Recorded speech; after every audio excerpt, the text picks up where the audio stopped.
جب بھی کوئی سائل کسی سے مانگتا ہے تو دو طریقے ہوتے ہیں. کچھ سائل ایسے ہوتے ہیں جو کوئی بات نہیں کرتے، سیدھا ہاتھ پھیلا دیتے ہیں. ایک تو سائل یہ ہے.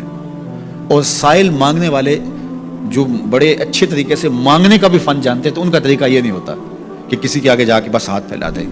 پہلے وہ اس کی تعریفیں کرتے ہیں، پھر جو ہے وہ اس کی رحم دلی کا ذکر کرتے ہیں، پھر اس کے مال و اسباب جو اس کو دیے گئے ہیں ان کے قصیدے پڑھتے ہیں، پھر اپنی وفاداری کا اظہار کرتے ہیں، پھر جھولی پھیلاتے ہیں. تو یہ دوسرا اور مہذب طریقہ ہے.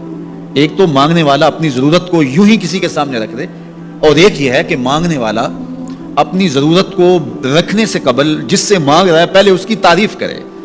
اب بندے اللہ سے ہدایت مانگنے کے لیے کھڑے ہوئے، پہلے تو وضو کیا، صاف ستھرے ہوئے، کانوں پہ ہاتھ لگائے، اس کے بعد ہاتھ باندھ کے ادب سے کھڑے ہو گئے، اور اب مانگنے لگے ہیں تو کیا بولے؟ الحمدللہ رب العالمین. وہ آتے ہیں نا مانگنے والے دروازے پہ تو کہتے ہیں دوبارہ وسدہ روے، فلاں ہو فلاں ہو، وہ تعریفیں کرنے لگ جاتے ہیں. تو یہ مرحلہ ہوتا ہے. ابھی اس نے سوال لب پہ نہیں لایا ہوتا تو گھر والا پہلے بچوں کہتا ہے جا اتنے پیسے اس کو دے گیا.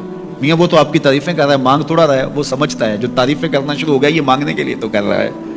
اللہ اکبر. تو جب بندہ الحمدللہ کہتا ہے رحمتیں اسی وقت برسنا شروع ہو جاتی ہیں. الرحمن الرحیم.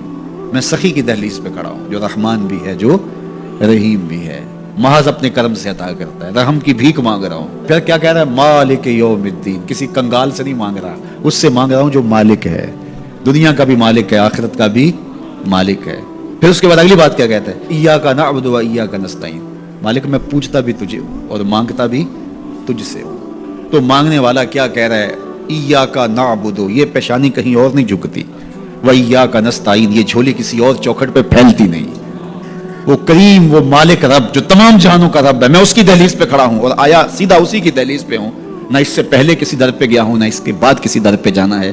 تو پھر مالک بھی کرم نوازیاں اور رحمتیں اس کی جھولی میں ڈال دیتا ہے. اب اتنی لمبی تمہید باندھنے کے باوجود مانگا کیا؟ ذرا غور کیجئے. یہ وہ ہے جو ہم ہر روز ہر نماز کی ہر رکعت میں مانگتے ہیں. یہ سب عرض کرنے کے بعد پھر مانگتا کیا؟ اہدنا الصراط المستقیم. مالک مجھے سیدھی راہ پہ چلا دے، میں تیرے حضور آیا ہوں، مجھے ہدایت کا نور عطا کر دے.